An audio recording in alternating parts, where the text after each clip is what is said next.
Ever get bitten by the travel bug?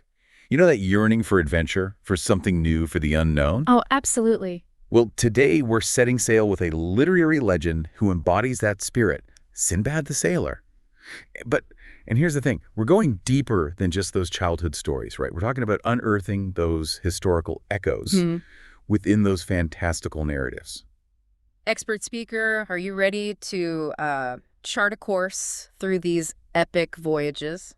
I am so ready. Let's dive right in. It's not every day we get to unpack stories of giant birds and cannibals, all while, uncovering historical insights. Exactly. And see, our main source here is Sinbad's Wikipedia page, which is interesting in and of itself because, these tales, they were a bit of a late addition to 1001 Nights. Like, they weren't in those original manuscripts. Yeah, that's right. They didn't really catch on, at least in Europe, until much later, like around the 18th and 19th centuries. Oh. Makes you wonder, like, what sparked that fascination way back then, right? Right. Okay, so picture this.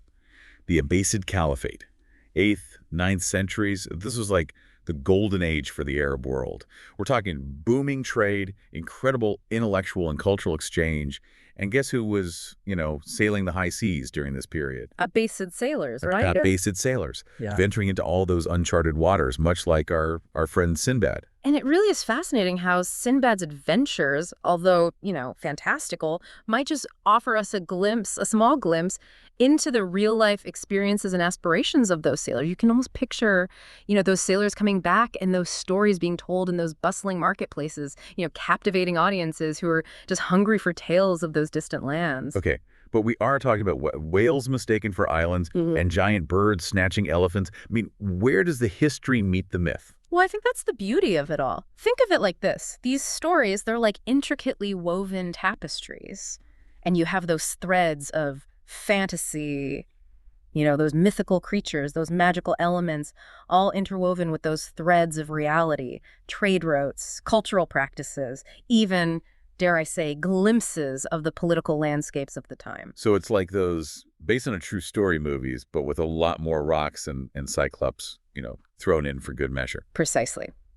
But before we get too swept away in those fantastical elements, we need to lay the groundwork here, right? We need to talk about the frame story, the story that sets the stage for all of Sinbad's adventures. You mean the whole poor porter meets rich merchant who also happens to be named Sinbad setup? Yeah. Yeah, that's always intrigued me. It's brilliant, really. So you have this poor porter just struggling to make ends meet in bustling Baghdad, lamenting his fate.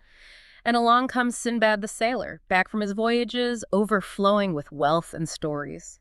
Yeah, and he doesn't just like toss the porter a few coins, He invites him in and basically says, let me tell you how I became ridiculously wealthy and you too can, achieve this. Exactly. And I think that really speaks to those themes of social mobility, that idea that anyone, even a humble porter, could potentially achieve great wealth and change their destiny.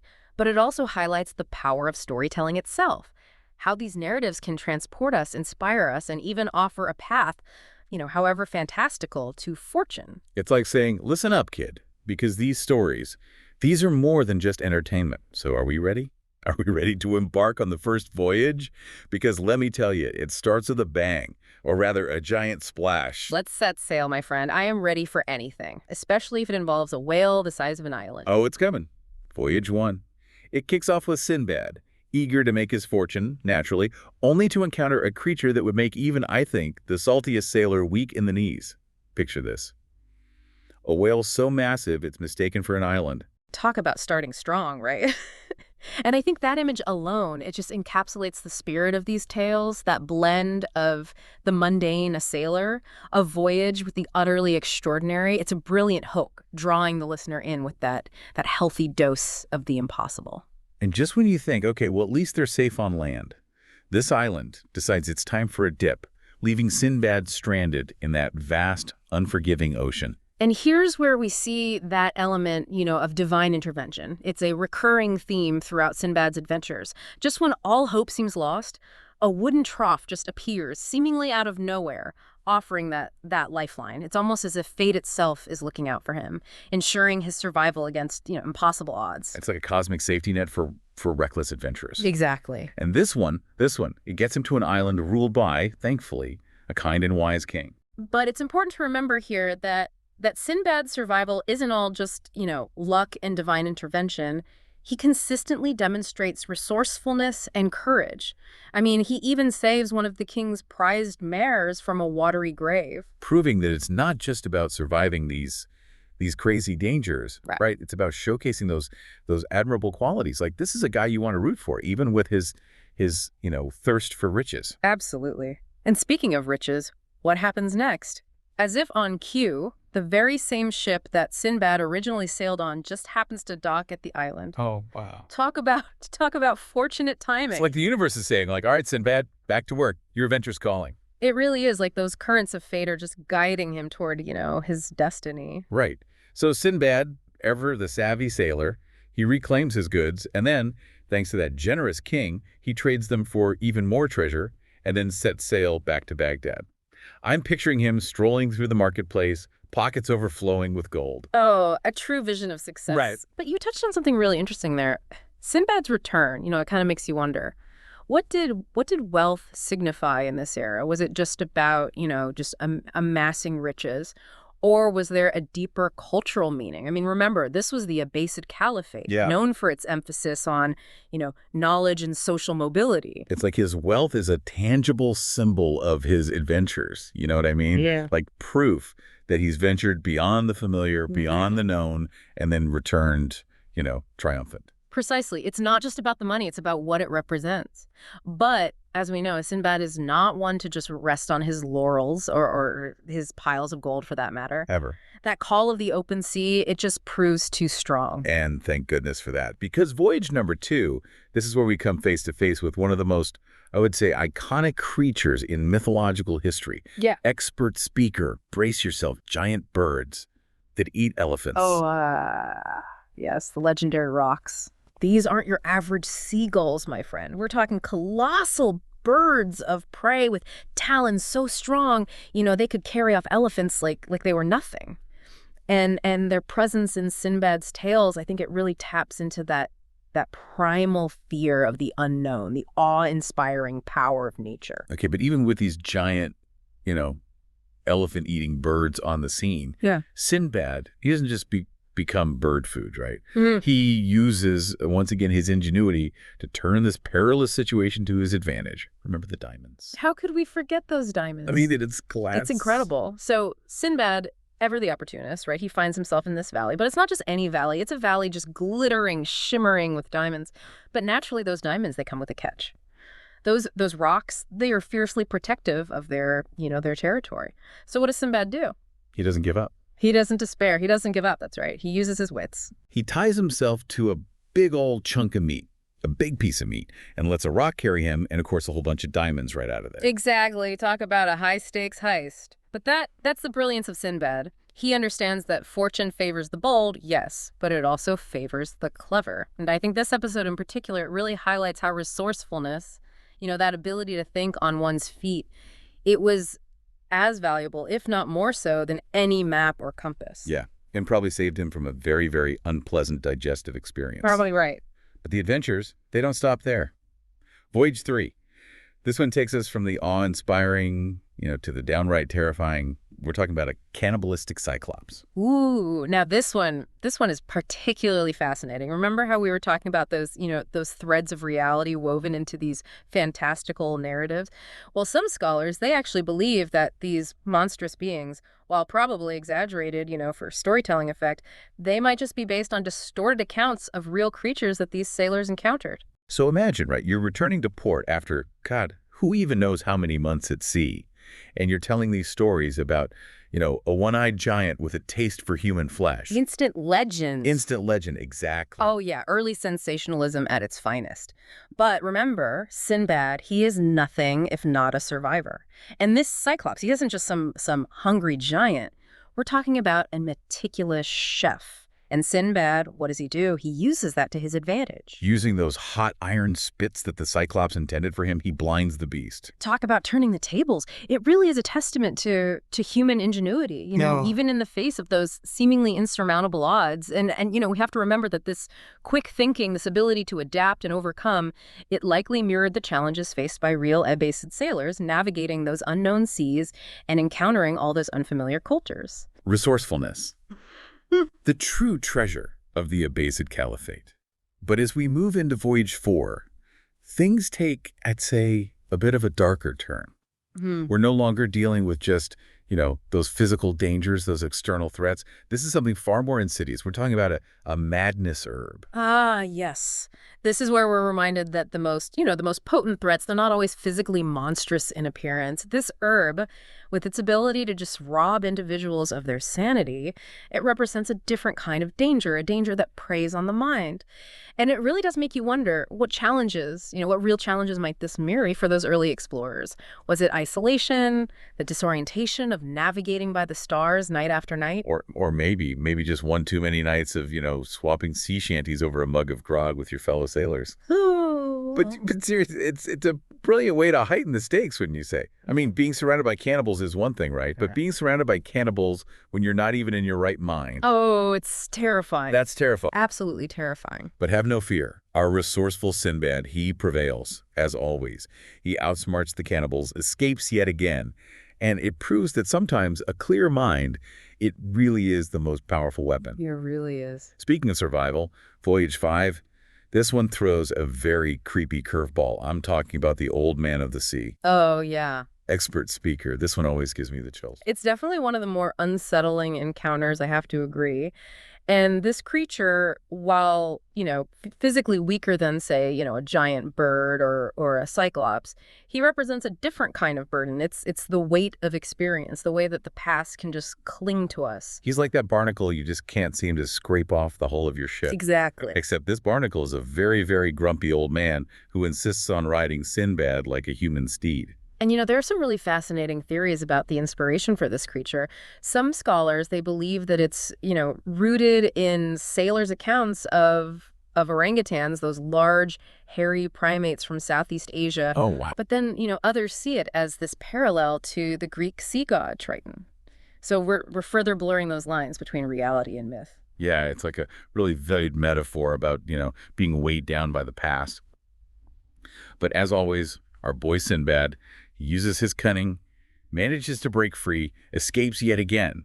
And I don't know if you've noticed this, but as we, enter the final stretch of these incredible adventures, there's a bit of a shift. Voyage 6, this one takes us away from like the monstrous, the terrifying, and towards something, I don't know, a little more, how should I put it, civilized. Yeah, I think that's a good way to put it. And it's here that we really start to see Sinbad's interactions, with rulers, with courts, which I think really highlights that cultural exchange that was, happening all the time during this era of exploration and expansion.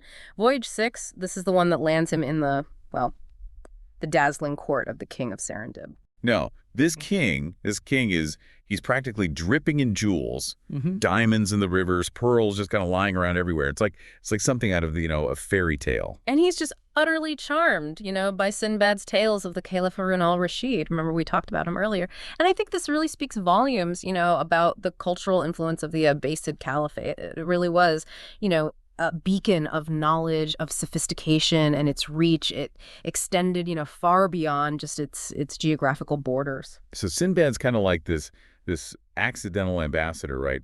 Yes. Bringing these tales of his homeland to these far distant lands. Precisely. And of course, he doesn't return empty-handed, right? I mean, the King of Serendib showers him with gifts, a cup carved from a single ruby, a magical snakeskin bed that's said to cure any ailment. Man, this king, he knew how to treat his guests. But alas, all good things, they must come to an end, even for a seasoned traveler like Sinbad. Which brings us, sadly, to his 7th and final voyage. And what a finale it is. We're talking, Sinbad finds himself in a city inhabited by bird people, creatures that can shift between human and avian forms.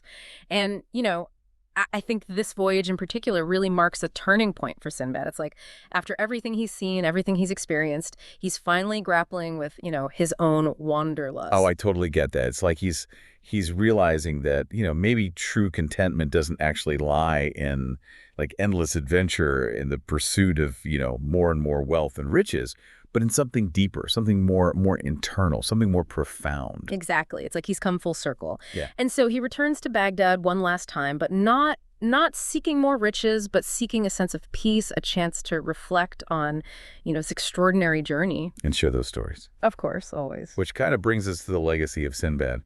These tales, I mean, they've inspired countless adaptations. Movies, books, TV shows, you name it, even video games. Mm. It's incredible how these adventures, these voyages, have become synonymous with, with the very idea of adventure. And that's really, I think, a testament to the power of storytelling itself. Sinbad's story, it transcends time, it transcends culture, because it speaks to that universal human yearning, right? The yearning for exploration, for pushing beyond the boundaries of the known world. And sometimes I think the greatest adventures of all are the ones that lead us inward, toward a deeper understanding of ourselves. So, as always, I'm curious, what's the takeaway for our listener? What do we hope that they carry with them from this deep dive? I think the biggest takeaways is that within these fantastical narratives, these stories of, giant birds and cyclops and madness herbs, within all of that lie these echoes of real historical exploration, cultural exchange, and just the indomitable spirit of human ingenuity. I mean, these stories of Sinbad, they aren't just thrilling adventures. Mhm. They're windows into a world on the cusp of incredible discovery, a world just brimming with both, wonder and peril. And who knows, maybe, just maybe, they'll inspire you listening out there to embark on your own exploration, whether it's through the pages of a book or, by charting a new course in your own life. Until next time, keep exploring.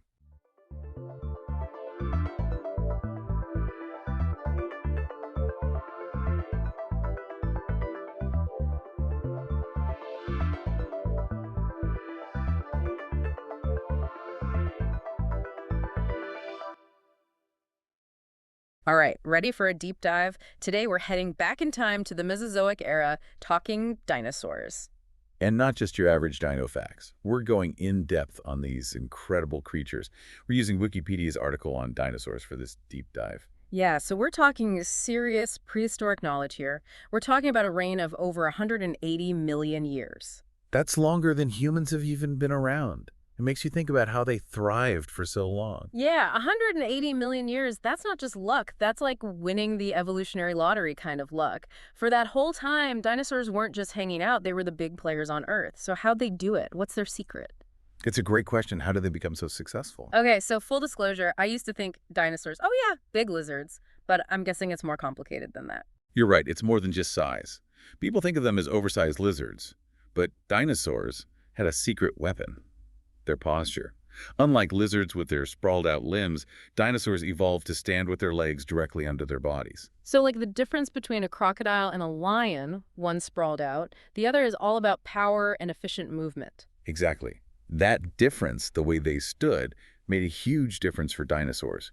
It meant they could move in ways other reptiles couldn't. So are we saying a T-Rex could outrun a crocodile? Well, a T-Rex probably wasn't built for marathons, but in a sprint, Yeah. it's possible. They were faster, more agile, key for hunting or, not becoming dinner. Okay, so agility, check. But what about the variety? We've got long-necked giants, armored tanks, tiny raptors. How do scientists even categorize all of them? It is mind-blowing how diverse they were. It's all thanks to how successful they were at evolving. But classifying them isn't as hard as you might think. It all comes down to one thing: their hips. Their hips, seriously. That's the key to the dinosaur family tree. Yep. We divide dinosaurs into two main groups based on their hip structure: Saurischian, or lizard-hipped, and Ornithischian, meaning bird-hipped. Okay, I'm game for an anatomy lesson. What makes a hip lizard-like or bird-like? It's all about how their pelvic bones are arranged. Think of a lizard's hip. The bones kind of sprawl out. Now imagine a bird's hip. It's more compact and efficient. Saurischian dinosaurs, which include those long-necked sauropods we talked about, and theropods like T-Rex, had hips structured more like a lizard's. On the flip side, Ornithischian dinosaurs, mostly plant eaters like Triceratops and Stegosaurus, had those bird-like hips. This is wild. So two branches on the dinosaur family tree, each with its own unique hip design.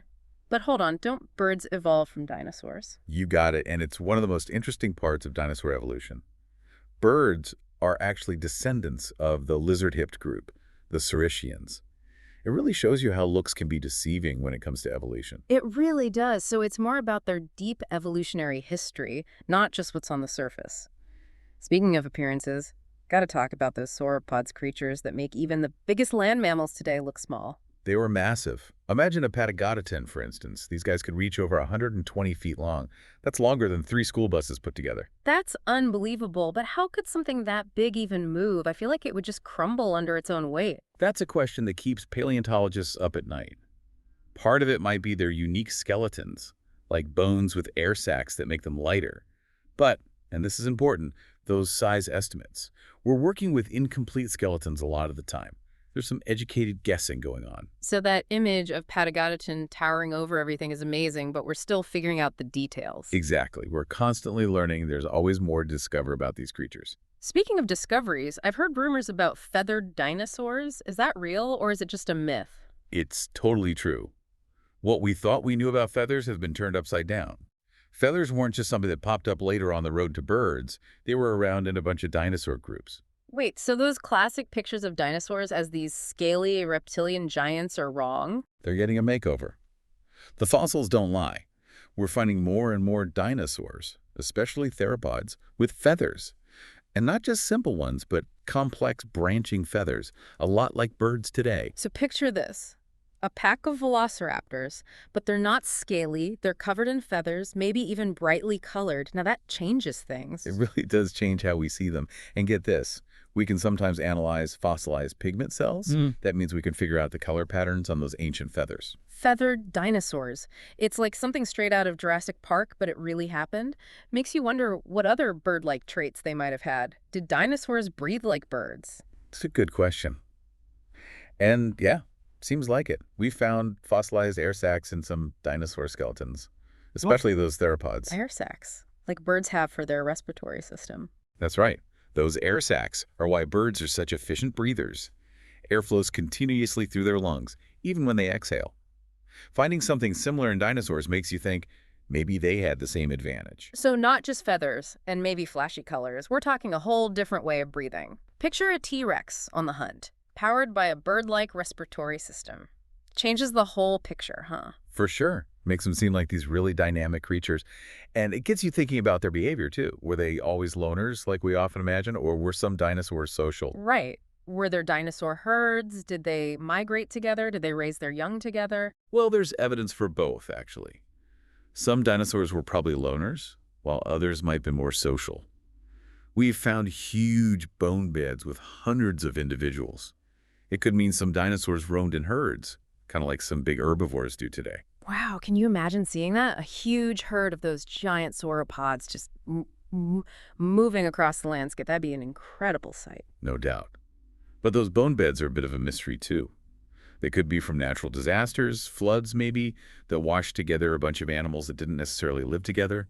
Or maybe they were all drawn to limited resources, like a watering hole during a drought. So it's like a big puzzle, right? Trying to use these clues from millions of years ago to figure out how they really lived. Exactly. Each little clue, whether it's a single footprint or a whole skeleton, brings us closer to understanding them. Well, sadly, even with all those cool adaptations, they eventually died out. And we can't talk about dinosaurs without talking about the big one, the extinction event. What happened there? Yeah, it really shows you that even the most successful species aren't invincible. For the dinosaurs, it was a massive asteroid impact about 66 million years ago, the Chicxulub impact. That's the one that left that huge crater off the coast of Mexico, right? The one that's blamed for killing off the dinosaurs. That's the one. Imagine an asteroid, something like 6 miles wide, smashing into Earth. Tsunamis, earthquakes, volcanic eruptions, wildfires, everything going crazy on a global scale. Then, all the dust and debris blocking out the sun, temperatures plummeting.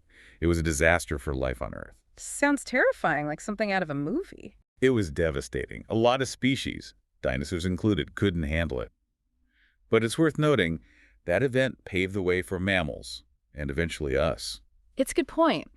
As awful as it was, that extinction event set the stage for everything that came after. It's a reminder that evolution keeps going no matter what. Exactly. And extinction is part of that. It's always reshaping life on Earth. And we can't forget, not all dinosaurs died out completely. Birds, they're dinosaurs. They are living proof of how amazing and resilient the dinosaur lineage really is. So next time you see a pigeon, think about it. It's a dinosaur, a direct link to those incredible animals that ruled the planet for so long. That's pretty cool when you think about it. It's like holding a piece of history right in your hand. And it makes you wonder what else is out there, waiting to be discovered. What other secrets are hidden in the fossil record? Who knows? Yeah. But that's what's so exciting. Every new find could completely change how we understand dinosaurs and even the history of life itself. Dinosaurs, they're so much more than just extinct animals. They're a testament to the power of evolution, a reminder of how dynamic life on Earth can be. It's no wonder we're still so fascinated by them.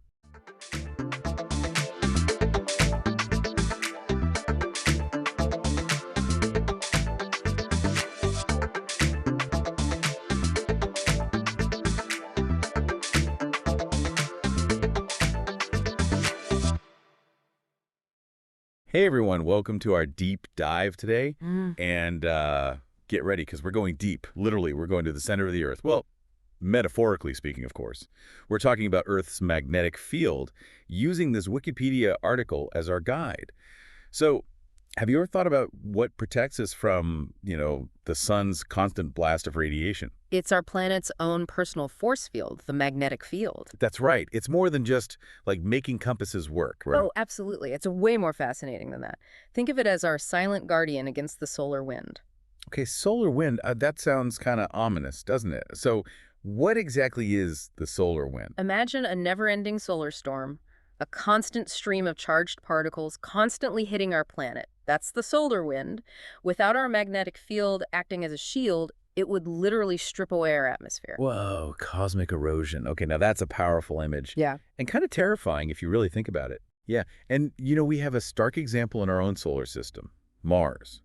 Once thought to have had a much thicker atmosphere, it lost most of it because of a weak magnetic field, and now look at it, a desolate wasteland. Okay, I'm starting to get why they call it Earth's magnetic field. But you know what gets me? We can actually see its effects, right? Through the northern lights. You're absolutely right. The auroras are a beautiful reminder that we live on a magnetic planet. Those shimmering lights. That's charged particles from the solar wind interacting with Earth's magnetic field. It's incredible that something invisible can create such a stunning visual spectacle. Makes you think, what other invisible forces are out there? Right. But let's get back to the source of this magnetic magic Earth's core. What's happening down there to generate this force field? Okay, picture this. The Earth's core, it's not some solid mass. It's more like a churning ocean, right, of molten iron and nickel that's constantly in motion. And this movement, it creates electrical currents. Molten iron oceans, it sounds like something out of a sci-fi movie, to be honest. So Yeah. how does that create a magnetic field, though? It's a process called the geodynamo, ever-boiled water in a pot. Yeah, of course. So the heat creates currents. As that water rises and cools, it's constantly moving. In a similar way, the Earth's rotation and that intense heat within its core, they drive the movement of this liquid metal. And that creates the magnetic field that surrounds the entire planet. So it's like a planet-sized generator powered by a molten core. And that's what keeps our compasses pointing north and shields us from that solar wind. You got it. Even something as simple as a compass needle, it's influenced by these incredible forces deep within our planet. It's fascinating. It really is. It really makes you appreciate the power of nature, you know? But, and here's where it gets even crazier. This magnetic field, it's not static. It changes. It even wanders. You're right. The magnetic North Pole is constantly on the move. Hold on, so it's not actually fixed in one place. Nope. It can move as much as 40 kilometers a year. Scientists track it really closely. It's just another reminder that our planet is far more dynamic than we often think. 40 kilometers a year? That's incredible. So how do scientists actually track this wandering magnetic pole? Well, they use direct observation and something called paleomagnetism. Paleomagnetism. That sounds complicated. What is that? Imagine rocks as time capsules, holding secrets of the past. There are certain minerals in rocks that actually remember the direction of Earth's magnetic field from when they were formed. They remember. Yeah. And by studying these magnetic clues, we can trace the movements of the magnetic poles over millions, even billions of years. Wow. It's like a giant magnetic puzzle. And we can unravel the mysteries of Earth's magnetic past. That's amazing. So what have we learned from this puzzle? Well, prepare to have your mind blown, because the paleomagnetic record shows that Earth's magnetic field has completely flipped multiple times throughout its history. Wait, flipped. You mean like a complete 180, the North Pole becoming the South Pole? You got it. These magnetic reversals are a fascinating phenomenon, and they tell us a lot about how dynamic our planet really is. That is mind-blowing. So we've got this magnetic field that shields us. It's generated by a molten core, its poles wander, and it flips every now and then. I think we need a whole other episode just to process all of that. But for now, let's talk about these magnetic flips. How often do they happen? Is there any sort of like a schedule?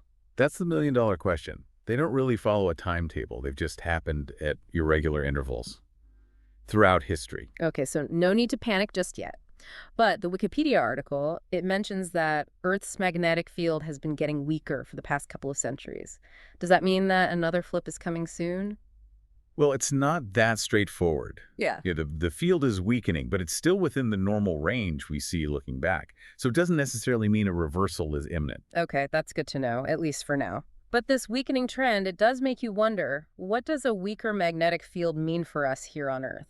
It's definitely a question worth exploring. So you're saying that a weaker magnetic field could actually make our technology more vulnerable? Yeah, it's definitely a concern. I mean, we've become so reliant on technology these days, right? And so many of our systems, satellites, communications, even power grids, they're all vulnerable to those charged particles from the sun. Right, right. The solar wind that we were talking Yeah, about. So if the magnetic field is weaker, does that mean there's a greater chance of, like, interference, disruptions? exactly. And, even small disruptions can have huge consequences in this day and age. Imagine like GPS systems going haywire, widespread power outages. It could be chaotic. It really makes you realize how connected everything is and how much we rely on, well, this invisible shield. But what about the impact on us, on life itself? Well, that's another thing to consider, right? I mean, our magnetic field, it's not just protecting our tech, it's protecting us from harmful radiation from space. A weaker field means more exposure, which isn't good for anyone, and could even impact ecosystems. That's a little scary, not gonna lie. So we've got potential tech issues, health risks, environmental concerns. What can we do? Can we, like, fix it? Well, we can't exactly give Earth's core a jump start, can we? But, understanding the magnetic field, how it works, that's a good place to start. The more we learn, the better prepared we'll be to deal with the changes. Right, knowledge is power. Okay, so speaking of understanding, I want to go back to those magnetic flips for a second. What actually happens when a flip occurs? Does it just, like, suddenly switch? It's not quite that instant. Think of it this way. During a reversal, the field weakens, breaks down, and it actually becomes much more complicated. Instead of a north pole and a south pole, we might see multiple magnetic poles popping up in different places. Multiple magnetic poles. Okay, that's wild. So what would happen? Our compasses would go crazy. Well, for one thing, yeah, compasses would be all over the place. But more importantly, during this transition, our planet would be a lot more vulnerable since that protective shield is, basically down. So more radiation. Potentially, yes. That sounds a little alarming. But life on Earth has survived magnetic flips before, right? It has. It really shows you how resilient life is. A magnetic reversal, yeah, it would bring challenges, but it's not necessarily the end of the world. Some scientists even think that these flips, they actually drive evolution. They shake things up and force life to adapt. So it's like a cosmic reset button. Interesting. Well, we've covered a lot today, haven't we? The magnetic field as a shield, the moving poles, the flips, and what a weaker field could mean for us. It's incredible. It really highlights how interconnected everything is, doesn't it? It does. But we've really only just scratched the surface here. There's so much more to learn about Earth's magnetic field. Absolutely. But before we go too far down that road, I think it's important to remember that while there are some potential challenges, with the magnetic field weakening, it's not all doom and gloom. That's a good point. So we shouldn't panic. Exactly. We need to focus on understanding, doing more research. Then we can figure out how to deal with the changes and adapt. Right. And who knows, maybe learning about the magnetic field will lead to some cool new discoveries or technology. We've already learned so much. What do you think? I think it's a good reminder that we live on a planet that's always changing. The magnetic field with its, wandering poles and flips, it's a sign of that. And if we study these changes, we can learn a lot about our place in the universe. Well said. It really makes you think, doesn't it? About all the things happening, behind the scenes that make life on Earth possible. It's pretty humbling. We've been talking all about Earth's magnetic field today, using this Wikipedia article as our guide. And wow, we've covered a lot of ground, the protection it provides, those wandering poles, the magnetic flips, even what might happen if the field gets weaker. But before we wrap things up, I wanted to circle back to something you mentioned earlier about Earth being a dynamic, always changing planet. I think that's really cool. Yeah, it's easy to forget that, isn't it? In our day-to-day lives, we don't really see it. But Earth is anything but static. It's like a living thing, always changing and evolving. And the magnetic field, it's a perfect example of that. It's like Earth has its own rhythm, its own heartbeat. And by tuning into the magnetic field, we can kind of hear that rhythm. Exactly. And if we listen closely, if we study the paleomagnetic record, it's like looking back in time. Mm. We can learn so much about Earth's history, what's happening now, and maybe even get some clues about what the future holds. It's like a crystal ball, but for the entire planet. So while the future of Earth's magnetic field, it might be a bit uncertain, it also seems full of possibilities. And, it just blows my mind to think that this invisible force, it shields us from the sun, it guides our compasses, it even creates the auroras, and it all comes from deep within our planet, from that molten core. It really shows you how everything is connected. It really does. Yeah. And I think the more we learn about the magnetic field, the more we appreciate just how delicate the balance of life on Earth is. And hopefully that knowledge can help us protect our planet for the future. Absolutely. It's not enough to just uncover these mysteries. We have to use what we learn to make a difference. Well said. So to everyone listening, keep that sense of wonder alive. Never stop asking questions about the world around you, even the stuff you can't see. And if you want to dive deeper into Earth's magnetic field, the Wikipedia article is a great place to start. You never know what you might find. That's it for our deep dive today. Thanks for joining us.